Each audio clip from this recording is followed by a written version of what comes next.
For anyone navigating the complexities of their career or maybe just personal life, understanding that precise moment to act, or maybe even more critically, when not to act, that really feels like a superpower. It absolutely is. That feeling when you hit the perfect stride, or maybe you realize, wow, I just dodged a bullet by holding back, Yeah, it's invaluable, isn't it? it really is. And it's more than just a feeling. It's fundamental to influence, to success. It dictates outcomes much more profoundly sometimes than just brute force or even raw intelligence. Right. So today we're diving deep into this whole idea, the profound impact of mastering timing. We've pulled insights from, well, a whole stack of fascinating sources, ancient fables, key historical power plays, some really compelling psychological stuff too, and even modern leadership strategies. Exactly. And our mission here in this deep dive is to unpack what one of our key sources calls Law 35, Master the Art of Timing Judgment. We're going to try and show you how patience, calculated action, and really understanding these different, well, speeds or modes of time, how that can be a shortcut. A shortcut through complex situations. Yeah, exactly. To achieving your goals and, importantly, doing it without getting totally overwhelmed by, information overload. Okay, let's unpack this then. The foundational principle, as our core source puts it, sounds really simple. Never be in a hurry. Deceptively simple. Right. Hurrying, they say, it betrays a lack of self-control and maybe even a lack of control over time itself. The goal is to always seem patient, like you inherently know everything will just come to you. But what's fascinating, and this is key, is that it's not about just sitting back passively waiting. It's actually about becoming an active detective, sniffing out the right moment, Okay. sensing the spirit of the times, those underlying currents, the trends that eventually carry you where you want to go. Right. It's about knowing precisely when to hold back and then, when the moment's right, when to strike. Hard. Okay, so a classic illustration of this, the power of patience, comes from the Roman general Sertorius. He was building up his forces, bringing in these new barbarian troops who were, let's say, a bit overconfident. Oh, yeah. Very overconfident. Pushing him for immediate action, just itching for a fight. And instead of just giving in to their impatience, what did he do? Well, he let them engage the enemy. He actually allowed them a minor defeat. Deliberately. Deliberately. He knew it would humble them, without totally crushing their spirit. It made them more receptive to his commands and, crucially, to his lessons on strategy and timing. And to really hammer the point home, he called an assembly, right? With the Oh, two horses. That's the one. He brings out two horses, one old, feeble one, and the other this powerful, strong animal with a big, thick tail.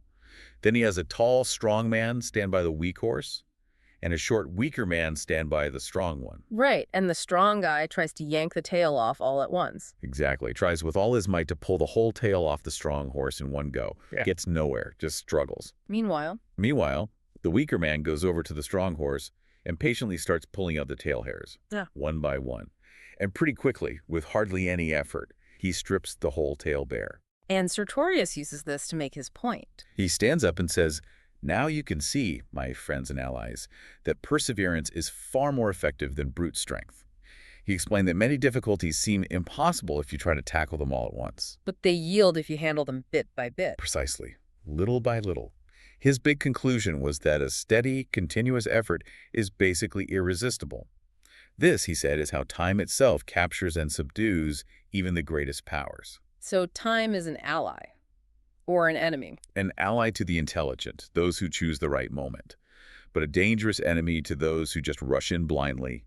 The real power isn't that one big push, it's the relentless, almost invisible buildup of small, patient steps, like dismantling a problem one hair at a time. So this isn't just about strategy, it's almost like shifting how we perceive time itself. Our sources suggest time is, well, kind of an artificial concept anyway, something we made up to handle eternity. That's a fascinating angle, yeah. The idea that since we constructed it, maybe we can mold it, play with it a bit. How so? Well, think about how a child's time feels endless and slow, right? While for an adult, it just flies by. Time really does depend on perception, Okay. and perception can be altered willfully. So when you feel that inner turmoil, maybe fear or anger, making time feel like it's speeding up, if you can control those emotions. You slow down perceived time. Exactly. Creates mental space. It opens up possibilities that fear and anger tend to slam shut, and that fosters the patience you absolutely need to master timing. It means you're not just reacting to time. You can subtly influence its pace in your own mind.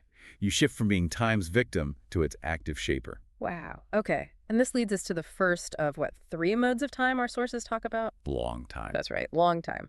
This is the drawn-out kind, years-long stuff. It's managed with incredible patience, gentle guidance. It's mostly defensive. Defensive how? It's the art of not reacting impulsively, of just waiting for the perfect opportunity to bubble up on its own. Okay, like the story of the Ming painter, Xiaoyang. Perfect example. He's rushing to reach a town before the gates close. The boatman sees him, sees his papers all loosely tied, and gives him this subtle warning. What was it? Yes, you'll make it if you do not walk too fast. Huh. But Chow ignores him. Totally ignores him. He's consumed by fear, impatience. He starts running, forces the pace, and of course... His papers go everywhere. Exactly. Scatters his papers, loses precious minutes picking them up, gets to the gates, and they're shut. So the lesson from Chaoyang's mistake is, sometimes the best thing is to deliberately slow down. Precisely. Forcing the pace often creates the very chaos you're trying to outrun. Just wait. Slow down. Time often reveals chances you couldn't have forced or even imagined. And this applies to dealing with others, too, like colleagues pushing for quick action. Absolutely. You have to manage their emotions sometimes as well as your own. They might mistake impulsive action for real power, and you need to gently steer them towards patience. Is there a good historical example of mastering this long time? Oh, definitely. Tokugawa Ieyasu, the great Japanese emperor, early 17th century. His predecessor, Hideyoshi, launched this incredibly rash invasion of Korea, doomed from the start. And Ieyasu was involved. He was a general, yeah. But he strategically stayed out of the main conflict. He had the foresight, the long-time perspective, to see it would be a disaster and would likely bring Hideyoshi down. So he just waited. Patiently stood back for years, preserved his forces, positioned himself quietly. And when Hideyoshi inevitably fell, Ieyasu was perfectly placed to seize power. It's a textbook case. He unified Japan, established a shogunate that lasted centuries, all through mastering long time. So the benefits of this long-time approach, they're pretty significant then. Huge. Your mind isn't cluttered with constant firefighting, so you can actually see further ahead. Yeah. You don't get hooked by manipulative baits, becoming the impatient sucker. You gain flexibility. Unexpected opportunities pop up, and you're actually free to grab them. And crucially, for building anything lasting, you don't just jump from deal to deal. You finish things properly, build a secure foundation. It gives you perspective too, I guess. Distance from the emotional noise. Exactly. You can step back, see the real shapes of things emerging, not just mistake surface ripples for deep currents. Okay, now, if we're talking grand masters of timing, someone who really embodied this through chaos. Yeah. It has to be Joseph Fouché. Oh, absolutely. Fouché is the ultimate case study. Starts as this, nondescript seminary teacher in the 1780s. France is about to explode. And he doesn't just survive the Revolution, Napoleon, the Restoration. He thrives through it all. Thrives, consistently escaping disaster through just uncanny timing. His genius was always recognizing the spirit of the times. He was always looking 2 steps ahead. Finding the wave, as the source puts it. Finding the wave that would carry him. And importantly, he wasn't just reacting to the loudest noise. He was sniffing out what was hidden, dormant. Always looking for the next big thing, the Napoleons of the future, not clinging to yesterday's power. His journey really shows that long-time mastery, doesn't it? He starts moderate, then shifts radically. He does. When the public is screaming for King Louis XVI head, Fouché, who's a representative then, casts the deciding vote for the guillotine. Bang. Instantly a radical. But then he pulls back. Immediately. He sees the danger of being tied too closely to any extreme. So brilliant long-term thinking. He gets a job out in the provinces in Lyon. Lies low. But he oversees executions there too. He does. But crucially, when he senses the national mood turning against the terror, he calls a halt to the killings in Lyon. So despite having blood on his hands, he manages to return to Paris and position himself as a kind of savior. Incredible maneuvering. And then the showdown with Robespierre in 1794, that sounds intense. Robespierre wanted him gone. Oh, absolutely. Recalled him to Paris, clearly planning to guillotine him. Robespierre starts railing against him publicly. It's high stakes. But Fouché doesn't fight back directly. No, classic long-time tactics. He works indirectly, patiently, quietly builds support among all the others who are starting to fear Robespierre's power. Plays on that widespread fear. And it works. Dramatically. July 27th, the convention suddenly turns on Robespierre, and it's Robespierre's head that falls, not Fouché's. Wow. And then maybe his most surprising move. After leading the plot against Robespierre, everyone expects him to join the moderates, right? Everyone. But Nope. He flips again, joins the radical Jacobins, who are now the minority. Super risky. Why would he do that? He was anticipating the pendulum swing back. He sensed a new reaction coming, the moderates starting their own terror, this time against the radicals. Ah, so he sided with the next victims. Exactly. Positioned himself with the martyrs of the days to come. Calculated he could stir up just enough public sympathy to survive the backlash. And he did. It shows the power of betting on the reaction, not just the current trend. Amazing. And after that, he lays low again. Remarkably low profile for years. Hmm. Lets the bad feeling soften. Then uses his knack for intelligence gathering to make himself useful again to the Directoire. Eventually becomes Minister of Police. Which puts him in place for the next big shift. Napoleon. Perfect position. Yeah. He spots Napoleon's rise early on, sees his destiny. And when Napoleon launches his coup, Fouché just sleeps through it. Meaning? Deliberate inaction, indirect assistance. It ensures Napoleon keeps him on as Minister of Police. His awareness of the times kept him indispensable. But he wasn't blindly loyal even then. He sensed Napoleon's decline later. Absolutely. Around 1808, with the disastrous war in Spain, Fouché feels the tide turning against Napoleon. He even conspires, though it fails, but it signals the growing discontent. He's always feeling the pulse. And he just keeps surviving regime changes. Louis VIII comes in. Fouché sniffs the air, knows Louis won't last, waits him out. Then Napoleon escapes Elba. Louis panics, begs Fouché for help. And Fouché says no. Refuses. Knows Napoleon's return is a sure thing. What's the point backing a loser? And that escape story. Police surround his coach. Incredible. March 16th, 1815. Police are there to arrest him. He calmly talks his way back into his house. They follow. He asks to change his clothes. And just slips out the window. Slips out a window with a ladder, vanishes. Yeah. Only to mysteriously reappear as Napoleon's Minister of Police when Napoleon marches back into Paris. Unbelievable. He basically runs France during the 100 Days. Pretty much. And then even after Waterloo, Napoleon's final fall, Fouché survives again, ends up serving in the next government under Louis XVIII. By then, he was almost untouchable. It's an incredible story. So if we boil down Fouché's lessons on timing, what are the key takeaways? Our sources highlight three main things. First, recognize the spirit of the times. Always look ahead, find that wave, anticipate the twists. And remember, the real trends are often hidden, dormant, not the loudest noise. Okay. Second. Second, anticipate reactions. Don't just run with the prevailing wind. Every big movement creates a reaction. Be smart enough to see it coming. Sometimes you wait for the tide to turn back, or even bet on that brewing reaction like Fouché did with the Jacobins. That's a really subtle point. And the third lesson. Third, and maybe most crucial, remarkable patience. The source really emphasizes this.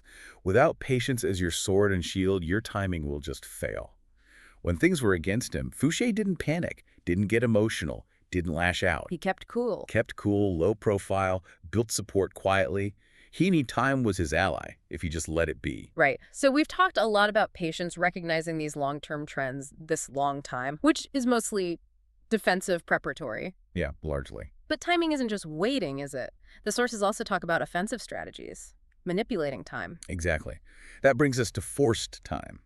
This is more about short-term manipulation, gaining an immediate advantage by deliberately messing up your opponent's timing. Okay, give me an example. Mehmed the Conqueror, 1473. Brilliant move. He invites Hungary for negotiations. But when their guy arrives, Mehmed has just left to fight his enemy, Uzun Hasan. So the envoy has to chase him. Yes, he keeps the emissary trailing him across battle zones. Lavishly entertained, sure, but basically just wasting time, unable to negotiate. And this did what? It completely tied Hungary's hands, prevented them from jumping in and exploiting Mehmed's vulnerability while he was busy fighting Hassan. He controlled the clock. Making people wait makes them come unglued, as the source says. It really does. Impatience, uncertainty. Mm. It creates openings. And the flip side works too. Making your opponents hurry. Start slow, lull them, then suddenly apply intense pressure. Set tight deadlines. Because people make mistakes under pressure. Absolutely. If they don't have time to think properly, they'll slip up. Machiavelli liked Tresor Borgia's technique for this. Yeah, classic forced time. Borgia would suddenly, during negotiations, start pressing really hard for a decision, totally upsetting the other side's pace and patience. Who dare make him wait? It even shows up in psychoanalysis, Freud and Lacan. Well, echoes of it, yeah. Freud setting a clear end date for therapy. Lacan famously shortening sessions without warning. Part of the idea was to force patients to maximize their limited time, Get to the point. The deadline becomes a tool against indecision. I can definitely feel that pressure in negotiation. A sudden deadline just throws you. And magicians, they're masters of this too, right? Houdini? Oh, total masters. Houdini could escape cuffs in minutes, easy. But he'd stretch it out sometimes for an hour, making the audience sweat, time just crawling for them. And that other magician, Robert Houdini. Zhang Eugene Robert Houdin, yeah. He had this great insight. The more slowly a story is told, the shorter it seems. Huh. How does that work? If you go slower, deliberately, you make what you're doing seem more interesting, more important. The audience leans in, yields to your pace, they get totally entranced, and for them, time just whizzes delightfully by. You're altering their perception of time to keep them hooked, maybe slightly off balance. Okay, so we have long time, patience, defense. We have force time, offense, manipulation. But all of this planning, all this waiting or maneuvering, it's useless without the finish. Absolutely critical. Mm. That's the third mode, end time. This is the moment, the point where the plan must be executed with speed, with force, no hesitation. The source really stresses this, doesn't it? All the patience is worthless if you can't. If you can't fall ruthlessly on your opponent at the right moment, you wait, you play the long game, maybe for years. But when that window opens, no second thoughts, no room for error, it's decisive action. Now, I like the snake charmer analogy the source uses. it's perfect, isn't it? You use patience, calm rhythms to draw the snake out. Careful, steady. But once it's out, are you going to dangle your foot over its head? No way. Exactly. The end game demands a total shift in pace. True mastery is judged right there. How swiftly you transition to end time and bring things to a sharp, definitive conclusion. Okay, let's try and synthesize all this. Bring it together with some final insights. Remember that story of the Shim sons? Oh yeah. Two families, both send their sons out. One son skilled in learning, the other in war. In both families. And the Shi sons succeed. One becomes a tutor, the other a general. Right. Because their skills, their rhythm, matched the courts they went to. They aligned with the spirit of the times in those specific places. But the Meng sons, same skills, same actions. Total disaster. Total disaster. The king castrates the moral teacher. The other king cuts off the warrior's feet. It's brutal. But the point is crystal clear. Success depends entirely on aligning with the circumstances. The right actions at the wrong time or in the wrong place will fail. And the mother trout teaching her young? Classic wisdom. Never be too precipitate. Take due time to consider. Let someone else make the experiment before you. And then the poor gudgeon immediately proves her point by getting hooked. Don't be the gudgeon. Right. And the Sultan and the flying horse. That's a great one about buying time. Brilliant. Two guys sentenced to death. One tells the Sultan, give me a year and I'll teach your horse to fly. Spare my life for that year. The other prisoner thinks he's nuts. Right. Impossible. But the first guy says, look, I've given myself 4 chances. 1, the Sultan might die. 2, I might die. 3, the horse might die. And 4, I might actually teach it to fly. exactly. It's about creating possibility out of nothing just by buying time. Daring to imagine an impossible outcome gives you space. It all seems to come back to that image of the hawk, doesn't it? It really does. That powerful image. The hawk circles high up, patient, silent, seeing everything. The creatures below, no clue they're being watched Until the exact right moment. And it swoops, undefendable speed. Before the prey even knows what hit it, it's over. it captures the whole law, the deep patience, the sharp eye for the moment, and then that ruthless, decisive finish. It reminds me so much of that Shakespeare line from Julius Caesar, There is a tide in the affairs of men. which, taken at the flood, leads on to fortune. Omitted, all the voyage of their life is bound in shallows and in miseries. Timing is everything. And our source is emphatic. There's no reversal here. You must guide time. You have to bend it to your will, learn its rhythms. You can't afford to be its victim if you want to gain or keep any kind of power or influence. So as you're listening and reflecting on all this, maybe think about your own relationship with time. We've heard time can be perceived differently, it can be manipulated, so what subtle ways might you be able to shift your own perception? Or maybe just the timing of your actions. How could that give you more control, open up unexpected doors in your own life? It's not just about grand strategy, maybe it's about becoming more attuned to the unique rhythm of your own circumstances, not just that big tide of affairs. How can you truly master the art of timing in your world?